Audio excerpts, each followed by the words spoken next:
good morning, good afternoon, good evening. My name is Joanna Graham. I'm delighted that you are all joining today to talk a little bit more about finding your MBA program fit.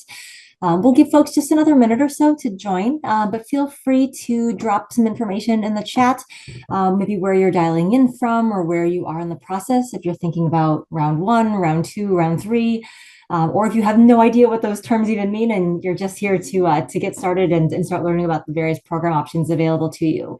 We'll get started in just about a minute. Good. How you doing, buddy? How you? You good?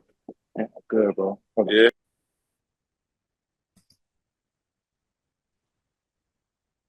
If I could ask folks to mute themselves, that would be fantastic. Thank you.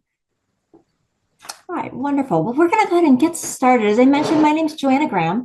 I have been in the admissions B-School space for, oh my gosh, over 20 years actually at this point. I spent about a decade working at the Graduate Management Admission Council.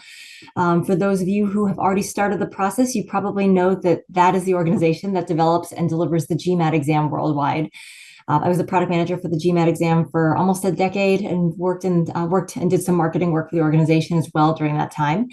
I've also spent time working with business schools on the admissions side as well. And so that's what I'm here to discuss this evening, is talking a little bit about finding your programmatic fit.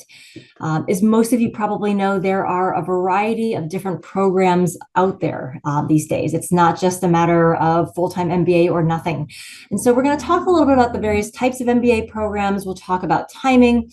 We'll also talk about specialized masters, which have risen in popularity, as well as joint degree programs in recent years. And then we'll talk a little bit about what goes into sort of finding your fit, the pros and cons of each program, and how it really is a very personal process and personal decision. And then we'll certainly have time at the end for questions and answers. Certainly, feel free to use me as a resource in this process. So let's go ahead and get started and talk a little bit about the different types of MBA programs that exist out there. So as most people would probably guess, the full-time MBA is the most popular program type. It really is sort of the gold standard. It is typically a 2-year program, and it's the one that if you're reading, websites like Poets and Quants or Bloomberg or reading up at the rankings, this is really the program that dominates most of the headlines and has been sort of the gold standard for many, many years. There are some derivatives, maybe that's the best way to describe them. So you have things like the accelerated MBA, which just as the name suggests, it is an accelerated or a shortened version of the full-time MBA program. It is a 1-year program typically, or a little over a year. But really the biggest difference is that you lose the internship typically that students have between first and second year. But for folks who are looking to not be out of the workforce for quite as long, or have a pretty good sense of what they are planning on doing with that degree, the accelerated can oftentimes be a great option. Part-time, just as the name suggests, is just that. It's an opportunity for individuals to stay in the workforce while pursuing an MBA program, or MBA degree, typically on evenings and weekends. Online, as the name suggests, the program is completely delivered online. We'll talk again about some of the pros and cons there. EMBA is short for Executive MBA, which is typically reserved for more senior level or mid to senior level professionals. And then as you can see here, we have a whole host of dual degree programs that have cropped up in recent years that are incredibly popular as well. So if you're thinking about a career pathway that maybe would benefit from 2 degrees, the JD MBA is probably one of the more popular routes. So you receive a law degree as well as an MBA. Harvard, Stanford, Yale, Chicago, Columbia are some of the more popular programs that stand out. In many cases, you end up applying to each of the programs separately. So it is, unfortunately, it doesn't mean that you're cutting down on the number of applications, but you are applying to programs separately, yet it's trying to explain to them why you are interested in pursuing both degrees in concurrent order or in subsequent order. The MD, MBA, and you have a variety of different sort of medical combinations sort of with the MBA program, as well as public health, public policy, as you can see here, have risen in popularity, a variety of specialized master's programs, and then a handful of specialized programs that combine computer science, engineering, or life sciences, just to name a few as well, that have risen in popularity. And I'll be honest, we're not going to go into these too much this evening, but if you have specific questions, definitely feel free to drop those in the chat. So let's talk a little bit now about the actual program types.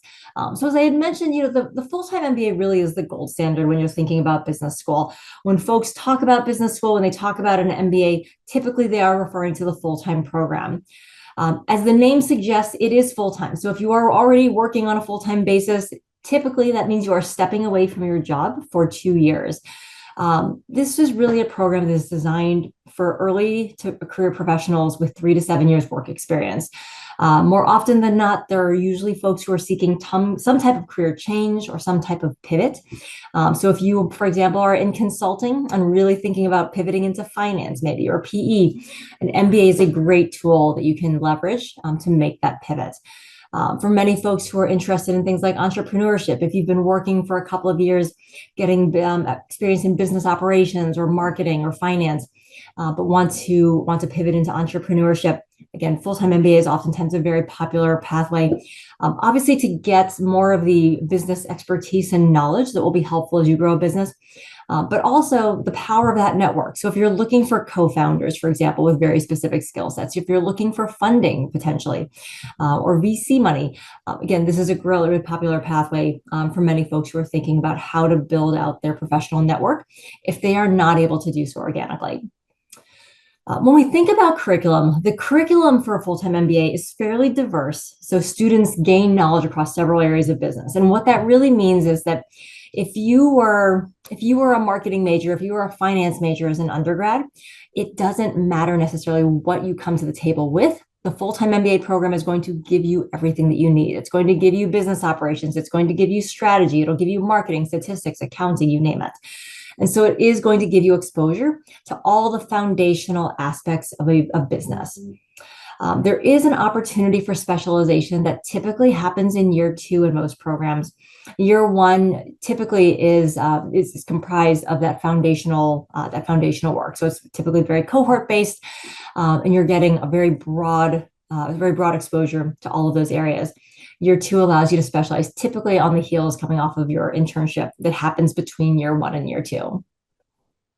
The nice thing with the full-time MBA as well, it does provide you with these opportunities for hands-on learning, again, through internships and very practical application of the knowledge that you are aggregating throughout this program.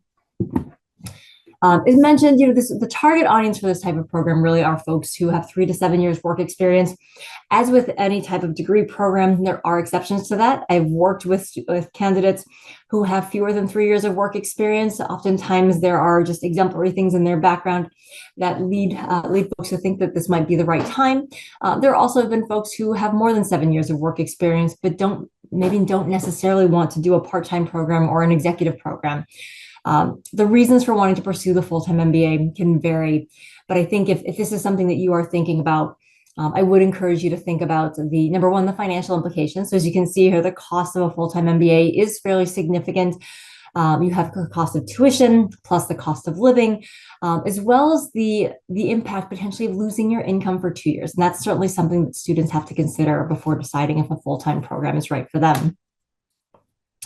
As I mentioned, the program length is going to vary. The standard is typically 2 years, but there has been a rise in the interest in accelerated programs, which cuts that program time down to 1 year. When you think about selectivity here, these are typically the more selective programs. So again, a lot of the headlines you read about the selectivity and the competition for business school is going to be rooted in the full-time MBA program. There is quite an emphasis on having high GMAT or GRE scores. Schools are going to look at your undergrad GPA, as well as leadership, both experience and potential. So all of these things are part of a holistic admissions process, which we'll talk about a little bit in just a little bit. Similarly, a part-time MBA, as the name suggests, the core content is going to be very similar to full-time, but there are often going to be fewer elective and specialization options. So you're getting a much more prescriptive curriculum experience or academic experience here. And the reason is that oftentimes part-time MBAs are really targeting working professionals who are trying to advance within their current role or industry. They realize maybe that they have that they have plateaued and they're not going to be able to grow within their particular company or industry without an advanced degree. And so maybe they don't necessarily want to leave full-time work, or maybe they don't necessarily have the ability to leave full-time work. Oftentimes, part-time MBA students are married or have families, and so leaving income or taking away that income for 2 years is not always an option. And so this can be a great option for folks who still want to pursue that advanced degree, but don't necessarily have the flexibility to walk away from a full-time job. As you can see here, the cost, it varies. We say typically somewhere in the ballpark of 13 to 26,000 a year. But that is going to vary based on program length. So on the surface, it may feel like it's a little bit more cost effective, but that's oftentimes spread out over 3 to 5 years. And so it does end up being similar in cost to a full-time program. But I think the biggest consideration here is that typically you have full-time employment income coming in as well. So you're not giving that up. And so the cost can be a bit more manageable. And in many cases, there oftentimes is employer support that is coming into play with part-time MBA to help offset some of those costs as well. With that being said, selectivity, these are typically less competitive programs than full-time MBA. And this is going to be something interesting and important to think about, because when we talk about considerations in a little bit, we'll talk a little bit about what happens if you apply to a full-time program, but maybe you are offered a seat in the part-time program at a school. How do you weigh those options, and how are those programs going to be different? And so we'll talk about that in a little bit and how you weigh some of those things. As I mentioned here with regards to selectivity, there is a greater emphasis on work experience. Typically, part-time MBA candidates have a bit more experience, and there is an emphasis on employer support. Schools want to know and want to be reassured that if you are going to be working full-time while you are in this program, while you're coming to class evenings and weekends, that you are being supported by your day job as well, and that they're aware that this is something that you are pursuing. For online MBA has risen in popularity. It's not just something that came out of the COVID era, but this really is something that has become more and more popular for folks who are looking very similarly to pursue an MBA while not necessarily giving up their day job, but really looking for a much more flexible experience. And so as you can see here, in online MBA, it does cover core business fundamentals. So you're going to get the same academic exposure to things like finance, to marketing, to strategy. And there are options built in for specialization. So if you want to learn more about or pursue a particular concentration, there are opportunities to do so in many programs. I think the biggest benefit here, and the reason that folks really like the online MBA, is that they don't necessarily have to show up at a university campus. And this doesn't necessarily mean that you need to relocate, as many folks often do for full-time programs. So the flexibility is huge. The idea that you can do this at your own pace. Again, very much like the part-time MBA, sometimes you have folks who have schedules or commitments that are a bit limiting.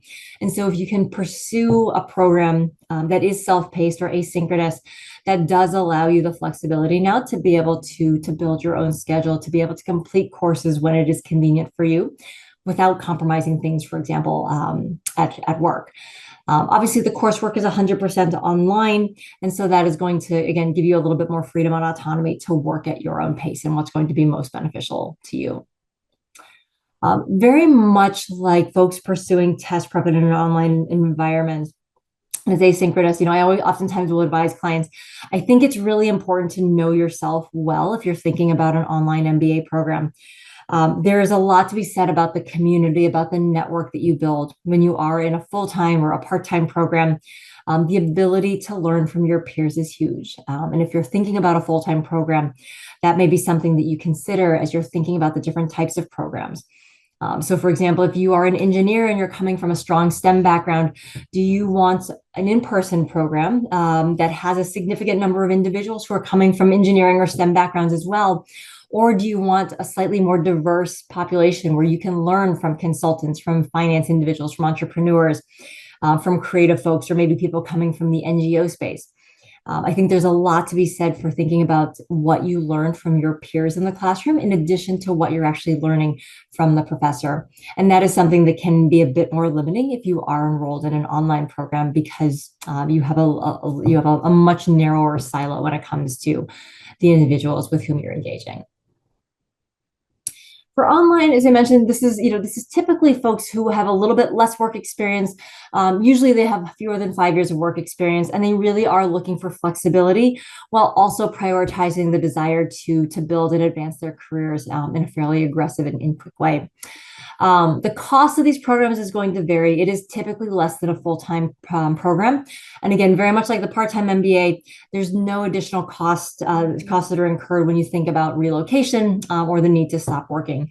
The program length for online MBAs is going to vary because this is something that is self-paced in more cases than not. And so you really are the architect of your own experience here. That being said, again, I think that's something to consider when you think about online MBA programs is because you are working at your own pace. That means everyone in the group that you start with is not necessarily going to be the group that you graduate with. And so again, that community element or aspect is not necessarily going to be as strong or exist in the way that you would find it in a traditional in-person program. When it comes to selectivity, these are typically less selective than full-time MBA programs, and oftentimes there is no testing requirements. So whereas a lot of programs may either require or strongly recommend that you have a GMAT or GRE score, that's typically not going to be the case for online MBA programs. And one of the reasons, a lot of times folks will ask, why is that the case? Why is there more flexibility, for example, with a part-time MBA program or an online MBA program when it comes to things like undergraduate GPA? Or standardized testing scores. And the reason for that comes down to the rankings. If you think about it, business school, no pun intended, is a bit of a business. And if you have started researching programs, I'm sure you've spent some time on one of the very many platforms that ranks business school programs. The rankings for those are typically done for full-time programs. And the reality is that these schools who are reporting data are reporting things like undergraduate GPA, they're reporting starting salary, they're reporting GMAT and GRE test scores, well, actually typically GMAT scores. And when schools have lower marks in some of these categories, it's going to impact where they land in the rankings. And so part-time and online MBA programs don't necessarily function in the same way that the full-time rankings do. And so this is a great opportunity if, for example, maybe you have some blemishes on your transcript, if you are either not planning on taking a standardized test, or if you are not a great test taker, some of these other programs can give you a bit more flexibility if you're able to make up for some of those things in other areas. So for example, professional experience or leadership. There's less of an emphasis on some of those other quantitative metrics. And so this provides you with a unique opportunity to shine. Moving on to executive MBA. As you can see here with curriculum, your core content is going to be very similar to full-time, but there is a much greater focus here on leadership strategy, really in what I would call real-world applications. The target audience for executive MBA programs typically includes mid to senior level business leaders. And you're talking about folks that have at a minimum 8 years, but typically anywhere between 10 and 20 years of work experience. And so the experiences that they bring to the table are going to weigh much more heavily compared to the experiences that someone might be bringing to, say, a full-time or an online MBA program. And so the application, because they've been doing all these things, the application of all the skills, of all the experiences that they've had is going to come into play much more so in the classroom. The way that these programs present oftentimes are hybrid models. And so there is some combination of online learning as well as an opportunity for the cohort to get together in person, anywhere from twice a month, sometimes it's monthly, it varies based on program. But that can be a big driver for many folks who are thinking about an executive MBA program, because the opportunity to engage in person with your cohort is going to be incredibly important. And that is a very organic way for you to work on building your network as well. The executive programs are going to vary anywhere typically from 150 to 200,000 a year. More often than not, these are sponsored by employers. And I apologize, actually that should be for the entire program. So 150 to 200,000 for the program, sometimes a little bit north of that. But with executive MBA, typically there's usually an employer sponsorship piece to this. Many programs will actually require a letter of support from your employer if you are applying to one of these programs, basically saying that yes, they're aware that you are pursuing this program, and they are providing, number one, the time that you need to dedicate to this program, but also maybe potentially some type of financial support as well to help subsidize this program itself. As you can see, the program length is going to vary 18 months to 2 years typically. Again, there are some exceptions to this. It does allow folks, obviously, to spend time with a cohort, to build relationships. There isn't necessarily that internship component that you see with the full-time program in between year 1 and year 2, but there oftentimes are immersion weeks or experiences that the cohorts will have either domestically or internationally as a way to, again, apply that learning, but also spend some time in person with their cohort. These programs are fairly competitive. If you think about programs like Wharton, that's probably one of the most, if not, actually, I believe it is the most competitive executive MBA program out there, whether it's Wharton West or Wharton East. And oftentimes they do require testing. So in the case of Wharton, they do require the GMAT or the executive assessment or the GRE. As I mentioned, there is a very heavy emphasis on work experience. They want to see leadership. They do want to see test scores typically. A lot of that is really just to give schools a sense of, are you going to be able to handle the academic or the quantitative rigor in the first, essentially the first module that is presented. I think one of the benefits of an executive MBA program is that typically you are talking about folks who have been out of school for a period of time, and so they have great experience.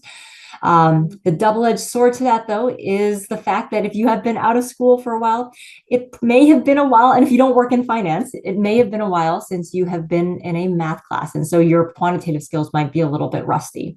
And so schools, again, just like any other type of program, schools really want to make sure that you have the quantitative skills necessary in order to be successful in the cohort and in the program.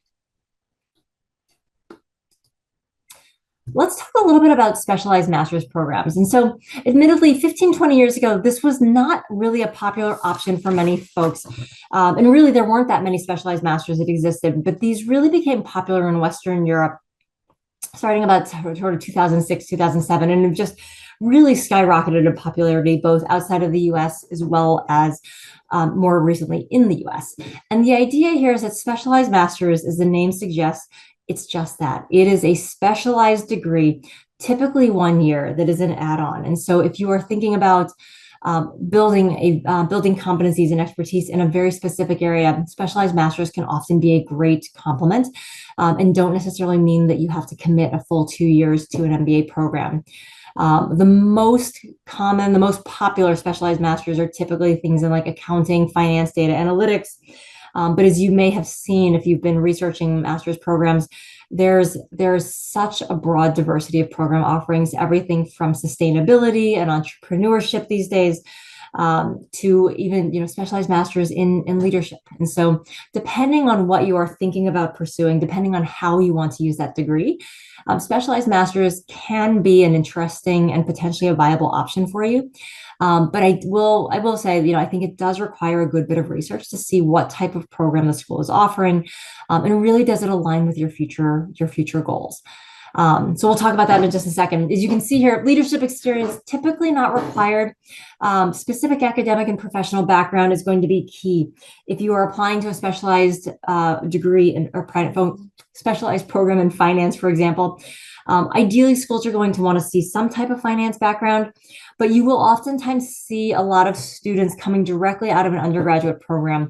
The term schools use for those students are straight throughs. And so there are students who have maybe pursued a finance undergraduate degree or pursued a business degree, but looking for a deeper dive into finance before they launch their career in finance. And so you may find folks with minimal or no work experience applying to some of these programs, leveraging them as a bit of a launching pad, a way to differentiate themselves when they do enter the workforce. As you can imagine, they're usually much less expensive compared to a full-time MBA. They are specialized, they are shorter. One of the things that I have seen a rise in, though, is that folks who pursue specialized master's degrees oftentimes will come back for an MBA a few years later. And so if the idea or if the goal of the specialized master's is to help you launch your career in a specific field, It may be, as I talked a little bit earlier, about there may be some, some individuals who plateau or reach a point in their career where they cannot advance any further. And so that's when an MBA might come in handy. And so it is, it is, I wouldn't say it's super common, but it is not uncommon to see individuals with a master's degree applying to full-time MBA programs or part-time MBA programs a few years later. And you often will see that the level or the quality of that work experience that they have is typically higher than folks maybe who had just started off by entering that field on their own coming out of an undergrad program. The selectivity is going to vary based on program specialization. And so some programs are going to be much more selective, similar to very competitive full-time MBA programs. Others, maybe the barrier to entry is not quite as high. So again, it really will vary on the program. What I would encourage you to think about, if you are thinking about, and if you are weighing a specialized master's versus an MBA, and I find that a lot of clients who come to me are stuck between maybe a master's in finance or a full-time MBA. I worked with two individuals actually last cycle who were grappling with that exact question. I really encourage you to think a little bit about what are your post-degree goals? Where do you see yourself in a year? Where do you see yourself in 3 years, in 5 years? And ask yourself which degree is going to help you get there faster and probably at a higher and with roles that are of higher quality, and really sort of set you on a particular course. The other thing to look at as well is, as you are looking at schools and looking at specific programs, is looking at the type of support that career services is going to offer you. And so if, for example, you are an undergrad student who's graduating and maybe hasn't been able to find a job, a full-time job, and you're thinking about pursuing a specialized master's to help you get some additional skills to launch the first part of your career, I would spend some time talking to career services to understand what types of services they offer, what type of placement students, they've seen with students, and really understanding, how are they able to help someone with no work experience as they come out of this program, because oftentimes career services and that support is going to vary a bit program to program. And just because a full-time program does something one way doesn't necessarily mean that you're going to find the same thing with specialized master's programs. So let's talk a little bit now about sort of timing and considerations here when it comes to grad school. I think the million-dollar question is always, when is the right time to go back to graduate school?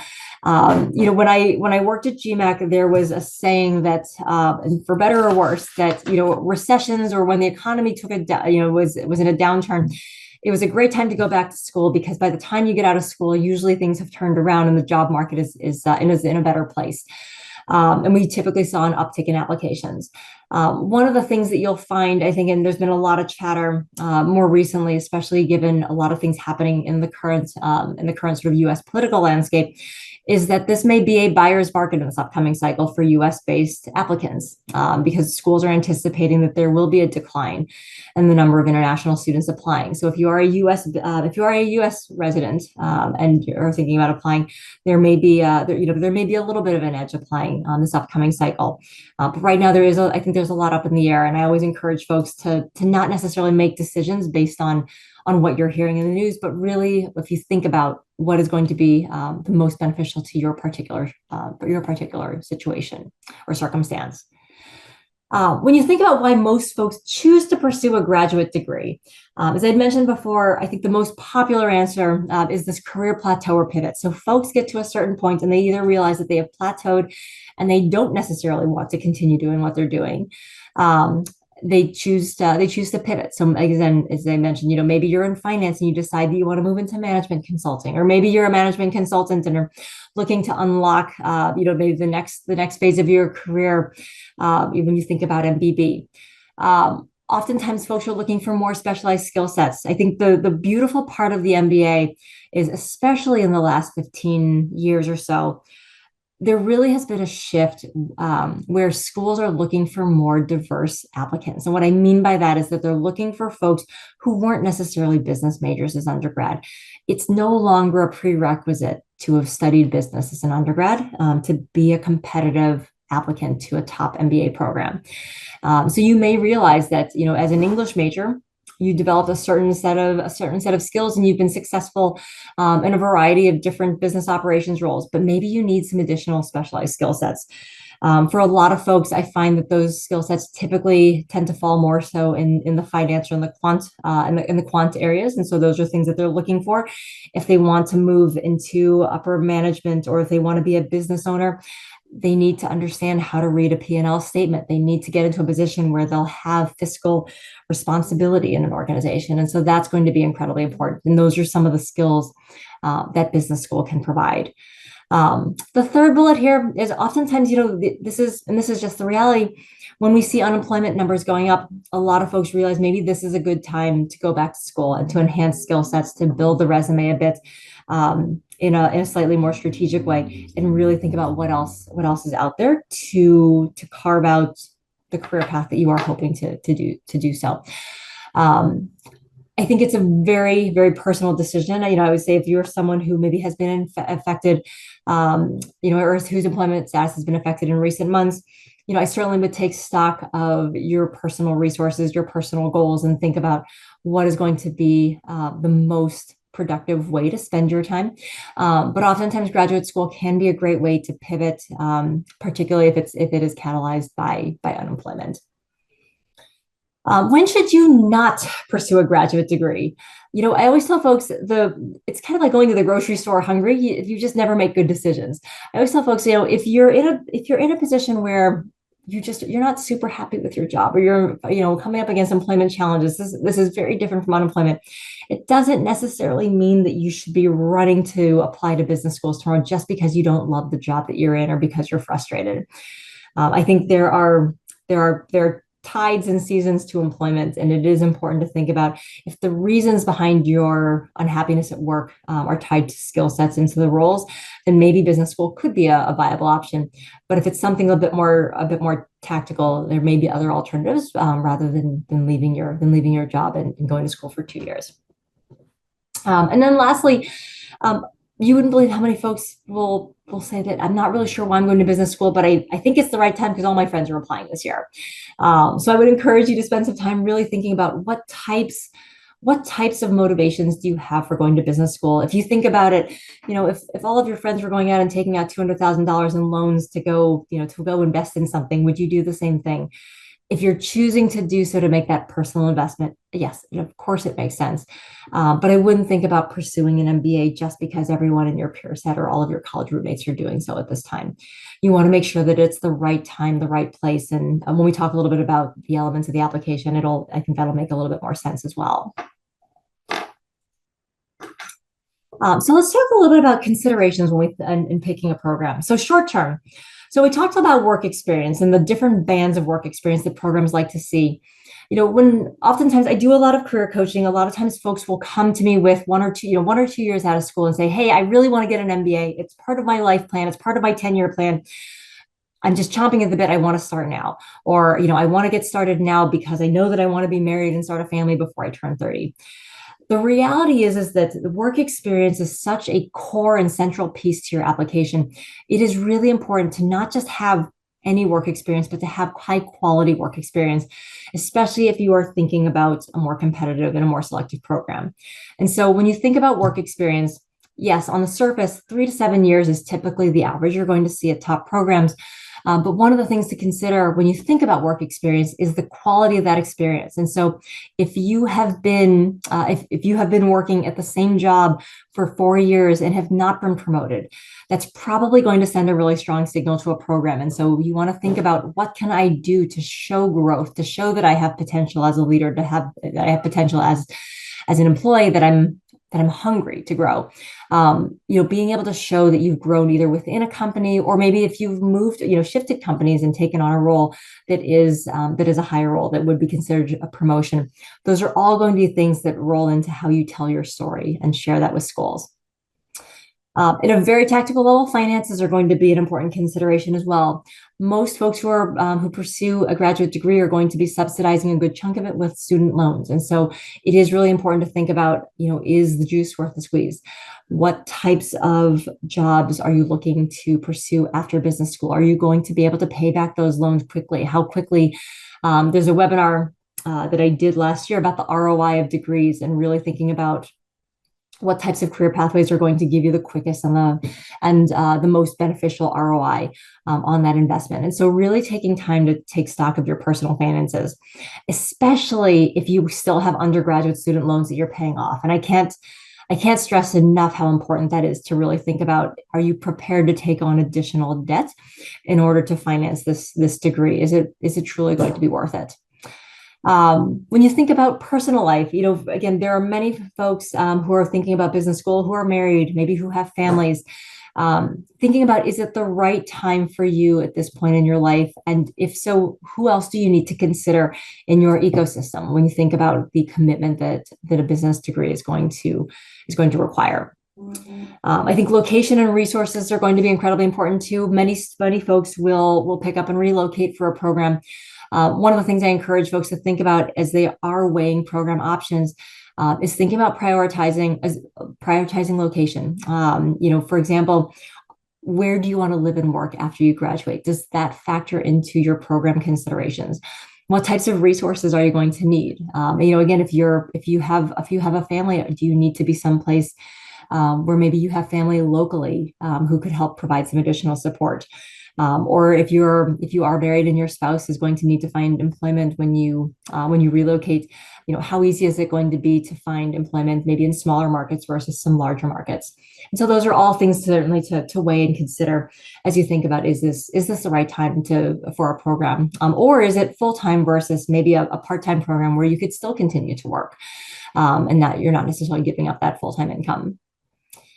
And then lastly, I alluded to this a little bit with specialized masters, but really thinking about career services and needs. And so as you think about what you're hoping to do post business school, really thinking about, how does career services at a program, at an institution, help you get to where you need to go? I think for many folks, if you could figure out how to network your way into a new industry, into a new job, there might not be as great of a need to pursue the degree. But it is really important to think about, especially if you're looking to break into a new industry where you don't have a strong network, or maybe any network. What are the services that you're going to require from career services at a school? If you're looking to break a very common pathway, for example, as management consulting, if you're looking to break into management consulting, in particular, if you're thinking about going for one of the big three, taking a look at what the placement rates are for graduates coming out of a 2-year program. Are the big three coming to recruit? And if so, how many folks are landing roles at those firms? All these things are going to come into play, because not every program is created equally necessarily when it comes to the strengths in placement. And so I encourage folks, as part of your research, reach out to the career service offices. Every school is going to publish some type of data on career placements, salary, the companies that come to campus to recruit. Certainly take the time and be aggressive about asking those questions as you are researching programs. The schools are there, you're obviously trying to sell yourself, but the schools really are trying to sell themselves as well to you. And if this is something maybe that they are not as strong in, it may be something for you to consider, because it means you just might have to work a little bit harder. And that may be complicated if you don't necessarily have a network in that particular industry coming out of the gate. Longer term considerations, thinking about career ROI and pathways and networking. I think those are probably the two biggest things that I encourage folks to think about when you're thinking about a program. As I had mentioned before, the networking aspect, I think, is incredibly important. For folks, one of the first things that folks typically will tell me when I ask them, why do you want the MBA? So they'll say, well, I need a network. If I'm an entrepreneur, I need co-founders, or I need funding, or I want to be able to tap into this particular type of network. These are the intangibles. At the end of the day, I always tell folks, it's not like there's some special pixie dust that they sprinkle on accounting or on finance at one program, at a top 3 program at an M7 school versus a top 25 program. But the folks with whom you are going to accounting classes with, the folks with whom you're going to business operations classes with, those are going to be the folks who are your peers, who are your cohort mates, and the folks that, frankly, you're going to be talking to well after graduation, and probably hanging out with at all of your business school reunions as well. Think about the network and the types of folks you want to be surrounded by. And that is something I always encourage folks to think about as well when you're thinking about program type, because the types of folks, again, for example, full-time versus MBA, if you're thinking about, full-time versus part-time, if you're thinking about part-time, more often than not, you have folks who are already established in a particular pathway, in a particular industry, and they're looking to just unlock more senior level roles. They're not necessarily looking to pivot. And if most of the folks in a part-time program are coming from an industry that you're not necessarily interested in, maybe that's not going to be as beneficial to you. And so you may want to be looking at either a different program or a different institution. And so again, these are all things to consider as you think about sort of next steps in your own personal business school journey. One of the other things I do want to mention here as well, and I see this come up from time to time, is that many times, sometimes students or our clients will apply to a full-time program, and the full-time program, the admissions folks will call them and ask them if they've considered the part-time program at the school. I've seen this at a handful of the M7 programs, and it is something to consider because for a lot of folks, the idea of just having that brand or that institution on a degree is incredibly attractive. If that does end up being a situation that you find yourself in, I would encourage you to think about, taking a look at the student profile for the part-time program versus the full-time program, asking questions like, does the part-time program have access to the same career services that full-time does? And again, things that I had mentioned a little bit earlier, this idea that, that you're going to be surrounded by different types of folks who are coming from a variety of different backgrounds. Are these all the individuals that you want to be building, filling your professional networks and circles with, or are you going to find more value in the full-time cohort? So again, all things to consider and think about as you're picking a program.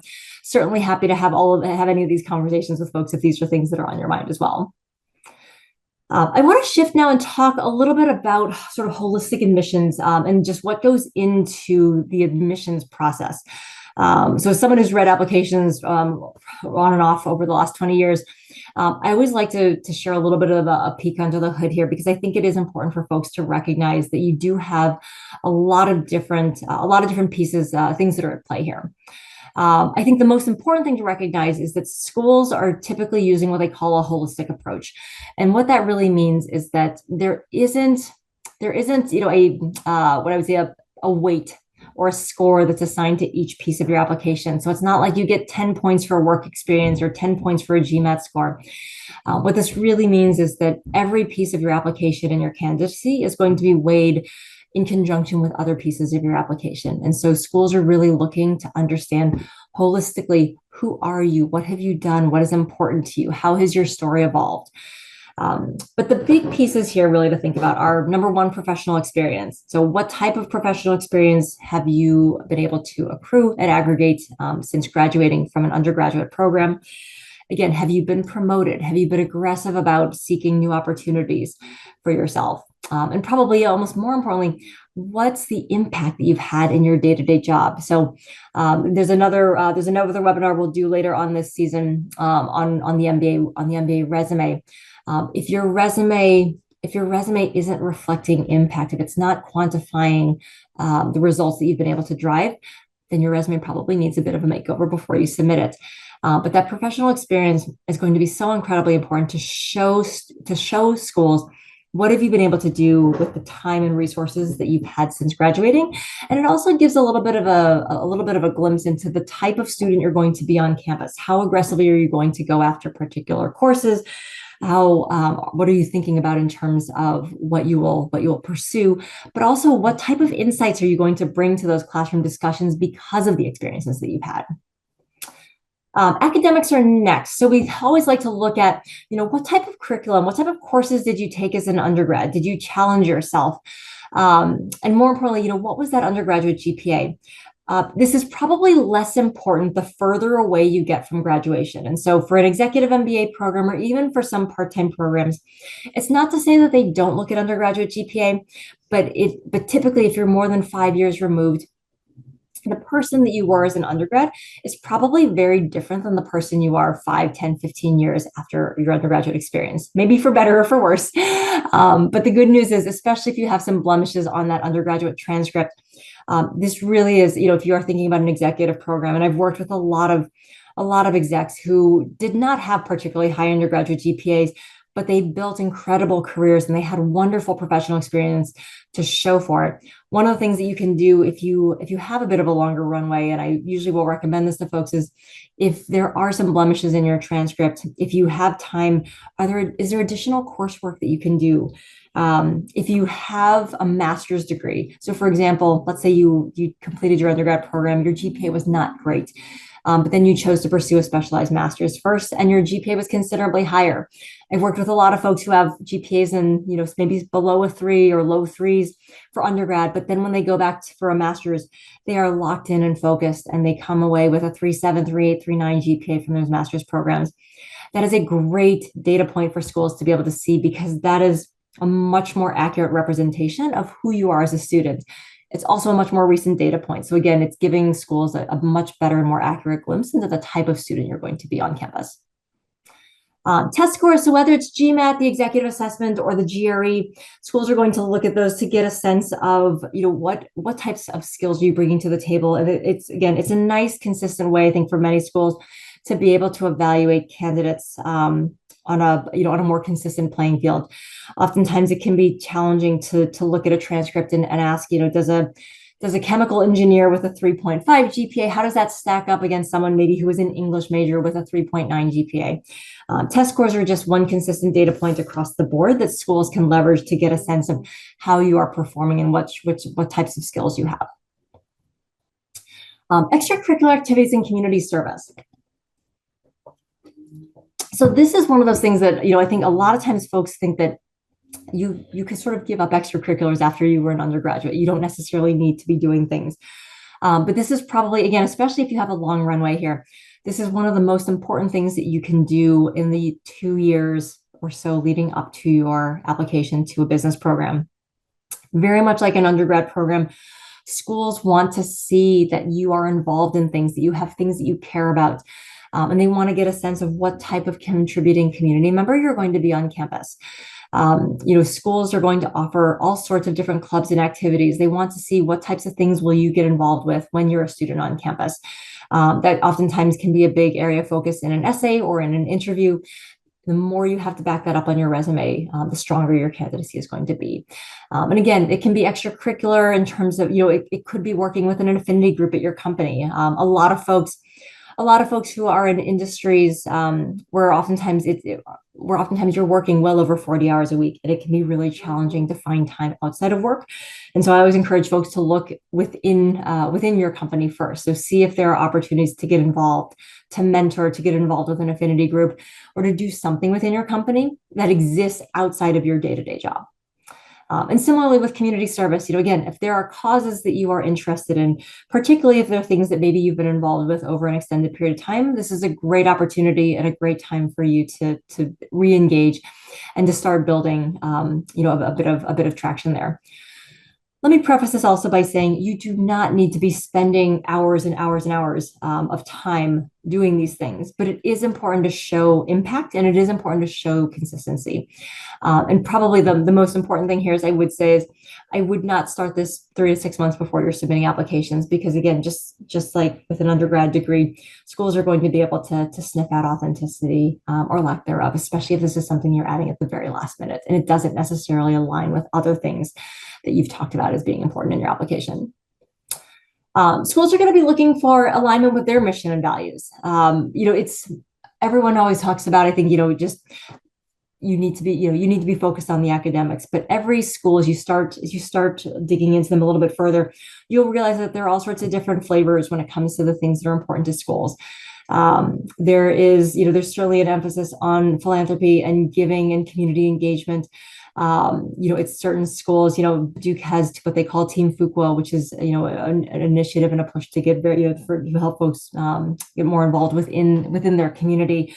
There are obviously going to be a lot of organizations that exist on university campuses that align with the school's mission and values. It is important to just really think about what's going to be very consistent with what is important to you, and how can you tell that story? How can you show alignment when you think about the types of things that you want to either bring to the table or learn from a particular school? That being said, having, I think, a distinct point of view, I call it brand here, but the reality is that you want to make sure that you have a very clear and articulate voice and personality that comes through in your essays, in your interviews, in your letters of recommendation. These are all going to be things that you want to make sure that are aligned and crisp, and again, aligned with the school's mission, but again, also are very consistent with the profile that you've been building in your professional career. Soft skills, things like intellectual curiosity, leadership, grit, resilience, all these things are incredibly important. This is obviously something that you can't show in a transcript. You can't show in a test score, but you absolutely can demonstrate these things through your essays, through your resume, and specifically through your extracurricular involvement, or also through your letters of recommendation. This is going to be an area where you'll want your letter writers to really speak to the ways that you exemplify these traits. And I always encourage folks, we'll go through an exercise to map out which soft skills or which traits and which stories you want different folks to talk about. I encourage you to think about your application very much like a jigsaw puzzle. So there are going to be different elements of your application that are going to fit as complements. You don't necessarily want too much overlap that creates redundancy because you have limited real estate in that application, but you do want just enough tangential overlap so that it's obvious that you are the same person, that there's some consistency across the board. And then last but not least, the interview. The interview presents itself in very different ways at different schools. And there actually is another webinar we'll do later on this summer breaking down the interview process and the interview styles of different programs. So I'd encourage you to tune in for that later on this summer. But the interview is obviously an important piece where schools are really able to gauge fit as well.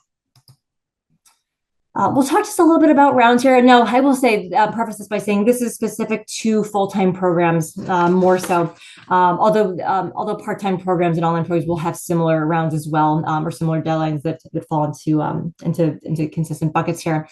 But typically, you're going to be talking about round 1, round 2, round 3 for most schools. In some cases, like HBS, just round 1 and round 2. Round 1 is typically the fall. So usually most of the round 1 deadlines you'll find in September. What that means is you are all just in time. If you are thinking about round 1 applications, now is the time to be getting started. I've started working with my round 1 clients at this point now in terms of starting to craft, talk sort of high level strategy, talk about testing. So certainly if you're thinking about round 1, this is the right time to start to sort of pull the trigger on some of that planning. Round 2, you're talking typically about the month of January, and round 3, typically sort of mid to late spring and April. I do tend to recommend, as do most folks, that if you are looking at applying, really consider round 1, round 2. Round 3 is an incredibly difficult round to apply into for full-time programs, typically because most of the seats and cohorts have been taken at that point, and schools are usually looking for very specific types of profiles by the time round 3 comes around. And so I do encourage you to think about how to build out your schedule and also how to prioritize your schools and how to think about which schools do you want to apply to in round 1 versus round 2, and vice versa. When you think about sort of how to build a timeline for success, I would also encourage you to think about how are you mapping out the testing piece versus working on the essays, letters of recommendation, things like that. So one of the timing considerations to think about here I have a lot of folks who oftentimes will look at round 2 because they know that their company does promotions in December. And if maybe they know that they're going to be up for promotion and there's a high likelihood of getting that promotion, they want to be able to report that in their application. And so in that case, very often you'll see folks pushing for round 2. Letters of recommendation are also something to think about. Again, if you're changing jobs or if you are going through that promotion cycle, that's going to change potentially who you ask for letters of rec or what your letter writer is going to include. So again, important to think about those things as you decide on round 1 versus round 2. And also just the sheer number of schools per round. The application fatigue is a real thing. I see it every year in clients who come and say, hey, I'm applying to 7 schools in round 1. I want to get it all done with.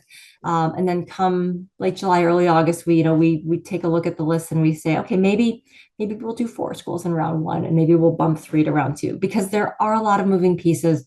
And even though, every school is going to have some combination of essays, letters of recommendation, interviews, there is quite a bit of research that goes into building a story and customizing these applications. And so I do encourage folks to make sure that you're not spreading yourself too thinly. and that you are dedicating the proper amount of time to be able to put together a truly customized application package. Lastly, let's just sort of wrap up now with a couple of do's and don'ts. I would encourage you to take some time as you're thinking about programs to inventory your skills and experiences and thinking about what's going to be the best fit for you. Identifying some of those gaps and weaknesses, building a plan, especially if you have a longer runway on how to sort of mitigate some of those. If you have not already, build out a testing plan. I always tell folks it is absolutely possible to parallel track test prep and working on applications. If you wait until testing is over to start your school research and start working on applications, you are never going to make a round one deadline. And so make sure that you're thinking about how can you parallel track some of those things, and really thinking about how do you prioritize round one versus round two.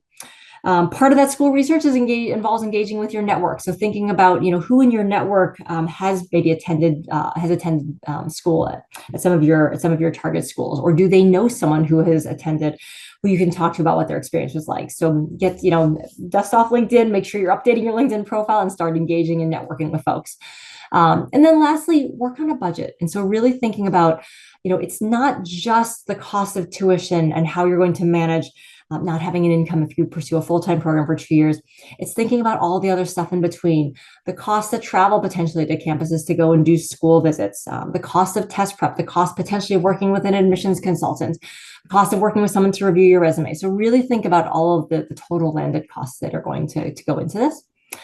For don'ts, don't just pick programs because it's convenient, because it's in your backyard, because it's easy. Really make sure that you're picking programs that are going to give you what you want out of them. When you think about the investment that you are making in yourself, it's important that that program is worth the investment. Don't wait until the last minute to ask for letters of rec. Again, start thinking about that's a big part of the strategy in terms of building your application.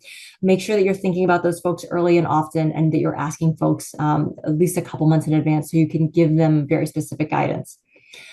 Don't pick up 5 new extracurriculars tomorrow. As I mentioned before, if you've got a longer runway, that's a great opportunity to obviously build out some of your experiences and to add some activities.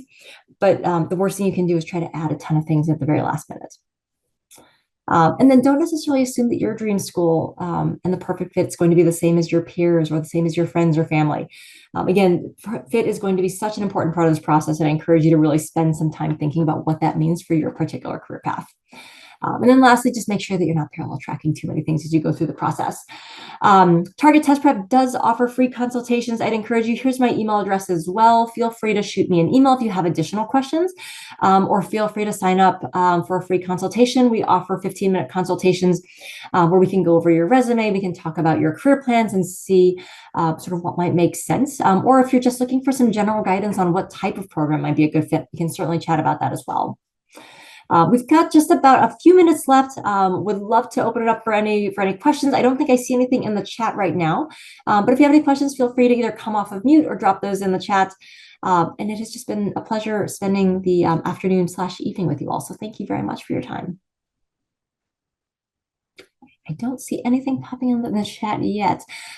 Thank you so much for your time. I mean, maybe that means I just did my job really, really well and I answered all your questions. As I mentioned, you've got my email address. Please feel free to reach out if there's anything I can do to help support you in your business school journey. And thank you so much for joining. It was a pleasure.